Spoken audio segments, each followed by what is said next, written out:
اگر من و شما بخواهیم که ایمان ما به کمال برسه، به بودی برسه، ایمان حقیقی و واقعی شوه، برای من و شما ضرور است برادران بزرگوار که این پیغمبر بزرگوار از تمامی هستی بالاتر و زیادتر دوست بداریم. حتی در روایت پیغمبر بزرگوار صلی الله علیه وسلم گفتند که ثلاث من کن به وجد فیه حلاوت الایمان. تن سه چیزی هست که این سه چیز در هر شخصیت باشه، او شخصیت حلاوت ایمان احساس میکنه، از ایمانداریش حلاوت احساس میکنه، لذت میبره، راحت میکنه، لذت ایمان یعنی که حس میکنه. یک کمی از اونها پیغمبر بزرگوار صلی الله علیه وسلم گفتند من کان الله و رسوله احب الیه مما سواه. یکمش این است که برای او انسان الله و رسول از تمامی هستی زیادتر دوست داشته تر باشه. یعنی هر انسانی که الله رسول الله از همه هستی زیادتر و بالاتر دوست داشت، او شخصیت از ایمانداریش حلاوت احساس میکنه، از ایمانداریش یعنی که لذت میبره، حلاوت و لذت ایمان حس میکنه. متاسفانه امروز که من و شما از عبادت مو لذت احساس نمیکنیم، از ایمانداری مو لذت احساس نمیکنیم، سببش این است که در دلهای ما، در سینه ما محبت الله و پیغمبر خیلی کم رنگ است، خیلی سست است. امروز در دل ما محبت دنیا جا کرده است، محبت زن و فرزند جا کرده است، محبت پول و مال و ثروت و منصب جا کرده است، اما محبت خدا و پیغمبر خیلی خیلی کم رنگ است. برادران عزیز بزرگوار، اصل باید من و شما محبت از اصحاب پیغمبر، از اصحاب بزرگوار درس بگیریم. اصحاب بزرگوار پیغمبر، جناب پیغمبر از جانشون، از مالشون، از تمامی هستیشو بالاتر و زیادتر دوست می داشتن.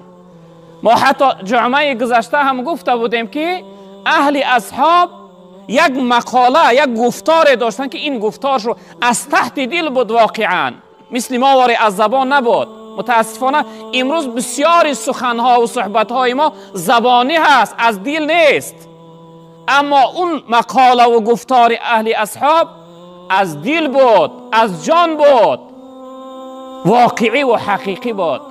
گفتارشون چی بود برادران عزیز؟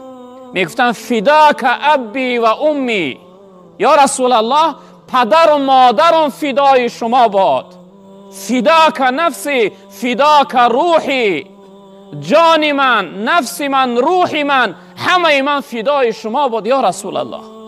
در اصل اونها فدا کردن برادران عزیز بزرگوار. حتی غیرت و همت ما به اندازه یک زنی دور پیغمبر امروز نمانده است برادر عزیز بزرگوار. حضرت سمیه مادر حضرت عمار، زن حضرت یاسر، وقتی که این محبت پیغمبر در دلش جا شد، وقتی که مولاش به خاطر ایمان آوردن او را عذاب میکرد، حتی کشته شد. با روایتی که از بین دو پاره شد، از راه ایمانداری و اسلامداریش نگشت. یکمین شهید راه خدا یک زن بود، یک یعنی عورت بود، غلام زن سیاه بود که وقتی محبت این پیغمبر در رگ و یعنی در دل وی جا شد، از این راه نگشت، حتی در این راه جان عزیز فدا کرد. حضرت حمزه که عمک جناب پیغمبر صلی الله علیه و سلم بود که حضرت شکمش چاک کردن، جیگرش از درون شکمش بیرون برآوردن، گوش و بینیش بریدند، چشمهاش از سرش کافته بیرون کردند، حتی زبانش از حلق جدا کردند. وقتی محبت این پیغمبر بزرگوار در دل او جا بود، از این راهش نگشت. برادر عزیز بزرگوار، ما گفتیم که باید محبت از این اصحاب بزرگوار ما درس بگیریم. حتی روایت میکنن که یکی از زنها در یک غزوه از اهلش 3 نفر شهید شد، 3 نفر کشته شد. وقتی که اون یعنی میتها را، مرده ها را به سوی مدینه بعد از غزوه می آوردند، تمامی مردم پیشواز برآمدند، هر کسی برای پیشوازی جنازه شوهرش، برادرش، دیگر رفیق و نزدیکش پیشواز برآمدند. این زنم پیشواز همراهی مردم برآمد. مردم دیدن که یعنی که تابوت پدرش آورده است، مرده پدرش آورده ایستادند. شخصیت های در کنارش بودن، از دستهای این زن گرفتن، از دستهاش داشتن. تن خیلی مصیبت و داغی سخته با بالاش. مرگ پدر خیلی مصیبت میان شکنی هست. وقتی پدرش آوردن، این زن به سوی پدرش نگاه نکرد. سبحان الله.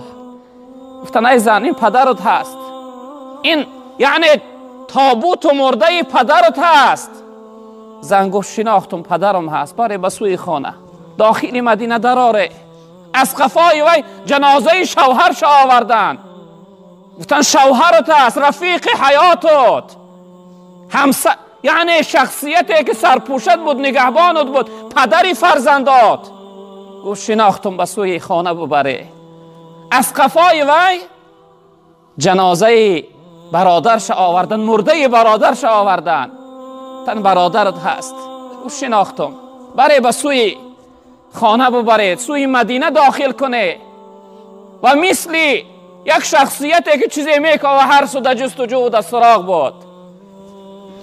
شخصیت هایی که در کنارش بودن گفتن ای زن، از شما فقط همین 3 نفر در غزوه بود، پدر، برادر، شوهر. هر 3 مردش آوردن، نگاه نکردی، در جستجو و سراغ کی هستی؟ میگه این زن گفت که جنازه جناب پیغمبر در کجا هست؟ جناب پیغمبر در کجا هست مردش؟ گفتن جناب پیغمبر نکشتن. گفتن جناب پیغمبر زنده هست. البته منافقا یک فتنه انداختن در مدینه منوره که پیغمبر بزرگوار گویا در غزوه کشتند، شهید کردند. این زن گفت من شما را باور نمیکنم، تا دیدار جناب پیغمبر نبینم من شما را باور نمیکنم. اگه زن بردن، جناب پیغمبر در گوشه ایستاده بود. زن در نزد پیغمبر بزرگوار 2 زانو زد، از لبی دامن مبارک بوسه کرد. گوی یا رسول الله، قسم به عظمت و جلال الله، بعد از مصیبت شما هر مصیبت باشه برای من آسان است. پدرم وفات کرد، برادرم شهید شد، شوهرم شهید شد. من این مصیبت ها را طاقت میکنم، اما طاقت مصیبت شما را ندارم. یا رسول الله، هر مصیبت باشه برای من طاقت آور است، اما طاقت مصیبت شما را ندارم. برادری عزیز و بزرگواری من، شخصیتی که امروز دعوا داری که امتی محمد و رسول الله هستی، آیا به اندازه یک زن این پیغمبر را دوست می‌داری یا نمی‌داری؟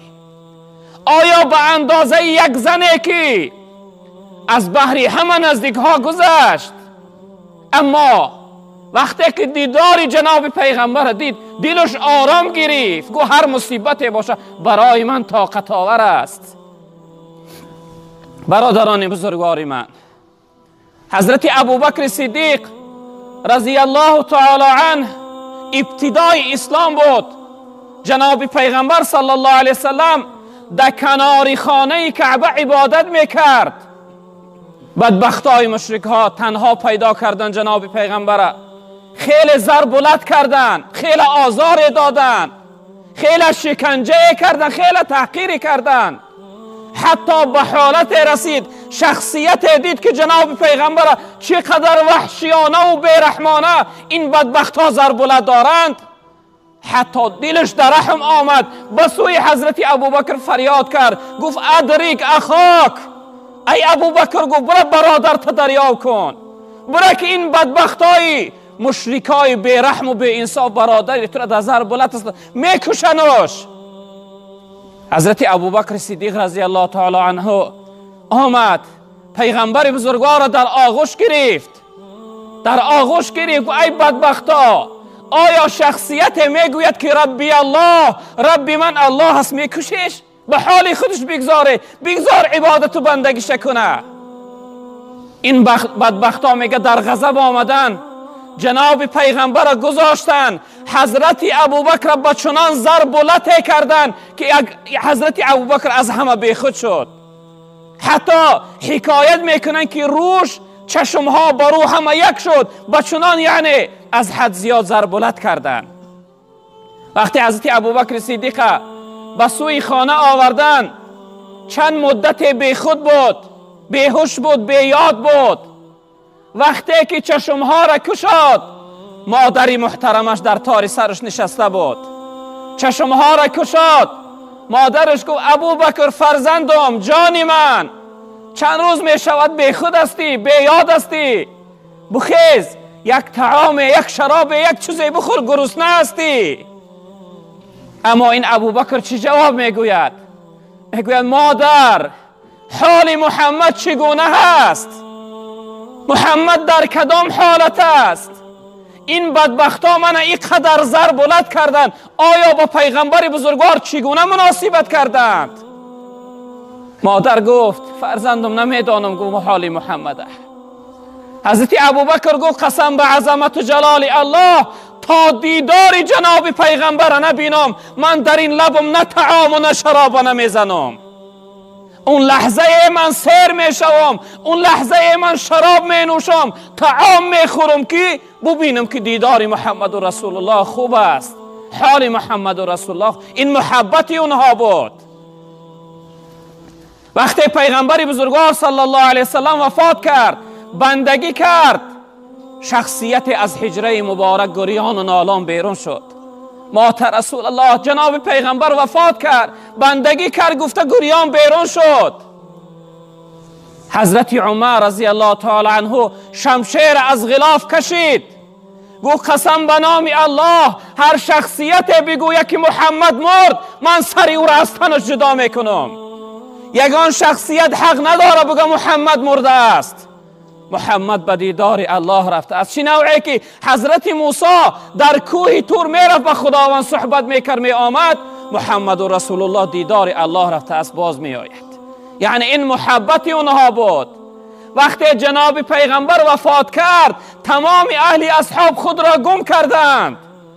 حضرت عثمان رضی الله تعالی عنه می فرمایند که در بار یک دیوار در زمین افتاده بود، به سوی یک جانب نگاه میکرد، چیزی را نمیدید و چیزی را نمیشنید. خیلی مصیبتی میان شکن و قامت شکن به بالاشون آمده بود، براشون خیلی دشوار بود. حضرت ابوبکر صدیق رضی الله تعالی عنه وقتی که بعد از وفات جناب پیغمبر در محراب جناب پیغمبر امامتی میکرد، در درون نماز ناگاه جناب پیغمبر در یادش آمد. حضرت میگه از هوش بیهوش شد، در زمین افتاد. در نمازم خم ابروی تو بر یاد آمد، مدت رفت که محراب به فریاد آمد. اون محبت اونها بود برادران عزیز بزرگوار. برای من و شما هم ضرور است ما باید محبت از این اصحاب بزرگوار درس بگیریم. برادران عزیز بزرگوار، جناب پیغمبر صلی الله علیه وسلم در روایت فرمودند که من احیا سنتی فقد احبنی و من احبنی کان معی فی الجنه. تن هر شخصیتی که یک سنتی من زنده کنه او من دوست داشته است، هر شخصیتی که من دوست داشت همراهی من در جنت است. برادر عزیز و بزرگواری من، فایده محبت پیغمبر این است که من و شما یعنی که در آخرت در جنت همراهی رسول اکرم صلی الله علیه وسلم میشیم اگر امروز دوست بداریم. حتی در روایت پیغمبر بزرگوار صلی الله علیه وسلم تن که انسان ها در آخرت در جنت همراهی شخصیت هایی هستند که در دنیا اونها را دوست می داشتند. اگر من و شما برادران عزیز و بزرگوار این پیغمبر بزرگوار، این پیغمبر مهربان، این پیغمبر بزرگوار و دلسوز اگر دوست بداریم، ان شاء الله رب العالمین در آخرت در جنت همراه این پیغمبر بزرگوار هستیم. حضرت بلال رضی الله تعالی عنه وقتی جناب پیغمبر صلی الله علیه وسلم وفات کرد، بچنان حضرت بلال دوست می داشتن که دیگر طاقت نکردن، از مدینه بیرون شدن. گفتن من این مسجد و محراب و منبر پیغمبر به پیغمبر دیدنش طاقت ندارم. حضرت ابوبکر مانع شدن، گفتن ای بلال ما با تو محتاج هستیم، احتیاجی داریم، تو مؤذن جناب پیغمبر بودی، تو بیست یعنی وظیفه مؤذنی را پیش ببر. حضرت بلال گفتن که من دیگر طاقت ندارم. حضرت ابوبکر نگذاشتن، نماندن بلال برای از مدینه بیرون شدن. حضرت بلال گفتن ای ابوبکر اگر من برای خودت آزاد کرده باشی من این لحظه در اختیارت هستم، اما اگر من به خاطر الله آزاد کرده باشی بگذار من به حال خودم باشم. این بلال وقتی که از مدینه بیرون شد یک مدت از بین گذشت، حضرت بلال میگه در خوابش جناب پیغمبر صلی الله علیه وسلم دید. گو ای بلال این چی جفا هست، برای چی که به سراغ ما نمیایی، به زیارت ما نمیایی؟ حضرت بلال میگه وقتی به مدینه را آمد تمام اهل مدینه حضرت بلال پیشواز گرفتن. تن ای بلال برا اذان بگو تا اینکه ما دور پیغمبر بزرگوار را به یاد بیاریم. شخصیتی بودی که جناب پیغمبر میگفت که ای بلال برای ما راحت ببخش، اذان تو جناب پیغمبر را خوشحال میکرد. حضرت بلال رد کردن، گفتن من دلی من طاقت نداره. اون لحظه یک پیغمبر بزرگوار حیات بود من برای جناب پیغمبر اذان میگفتم، دلی من طاقت نداره دیگر. حضرت امام حسن و امام حسین 7 ساله کودک بودن، آمدن بسیار التماس کردن، گفتن ای بلال به خاطر ما اذان بگو. حضرت بلال رضی الله تعالی عنه وقتی در میزنه برآمد، وقتی اذان گفتن، اذان گفت الله اکبر الله اکبر الله اکبر الله اکبر اشهد ان لا اله الا الله اشهد ان لا اله الا الله.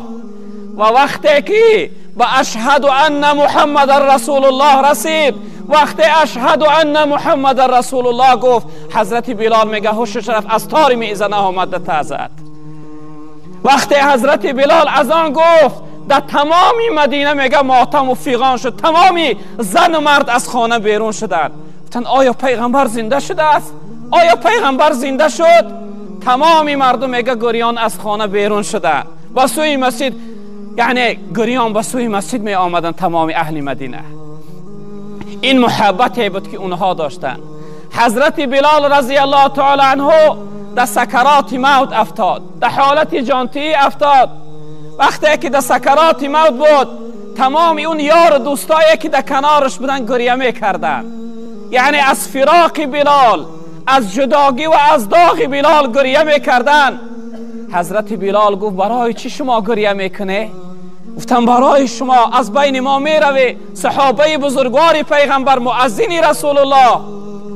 حضرت بلال گفتم برای من گریه نکنه، تن شما برای خودتون گریه کنه. این لحظه ای که جان از بدن من بیرون شوه، من همراه جناب پیغمبر یک جای میشوم، من نزد رسول الله میروم، من از این مرگ غمگین و ناراحت نیستم. مولانا این حالت در نظمش آورده، حضرت میفرمایند چون بلال از ضعف شد همچون هلال، رنگ مرگ افتاد بر روی بلال. وقتی حضرت بلال اثری یعنی سکرات موت وقتی در چهرش نمایان شد، جفتی او دیدش بگفتا وا حرب، پس بلالش گفت نه نه وا طرب. وقتی همسرش میگه دید که حضرت بلال در سکرات موت جان میدهه، همسرش گفت که وای جداگی، وای غمگینی، لحظه مصیبت بالای ما آمد، لحظه ناراحتی و غمگینی بالا ما آمد.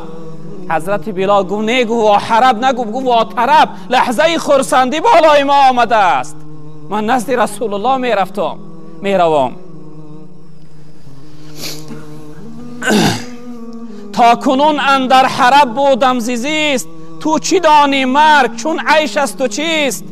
این همه گفت و رخش در عین گفت، نرگس و گلبرگ و لاله می شکفت. تا برو و چشم پر انواری او، می گواهی داد بر گفتاری او. حضرت بلال میگه این جمله ها را یعنی از تحت دل می گفت، نه اینکه ظاهرا. گفت جفتش الفراق خوشخصال، گفت نه نه الوصال است الوصال. همسرش گفت که ای شوهری عزیز جدا میشویم، جداگی میروی، یعنی درون قبر لحد میروی. حضرت بلال نه گفت وصال بگو من دیدار میروم، دیدار جناب پیغمبر نزد رسول الله می روم. تو فراق نگو، وصال بگو. گفت جف امشب غریبی می روی، از تبار و خیش غایب می شوی. همسرش گفت که امشب اکو غریبی می روی، حالت تنهایی لحد می روی. حضرت بلال چی جواب گفت نه بلکه امشب جان من می رسد خود از غریبی در وطن. ای یعنی همسری مهربان گفت من غریبی نمی روم، من از غریبی نو خلاص می شم، من نزد رسول الله رفته ایستادم. یعنی که این محبت برای اونها بود. برای من و شما هم برادران عزیز و بزرگوار ضرور و لازم است که این پیغمبر بزرگوار را دوست بداریم. برای من و شما لازم است که این پیغمبر بزرگوار را از جان و از تمامی هستی زیادتر و بالاتر دوست بداریم.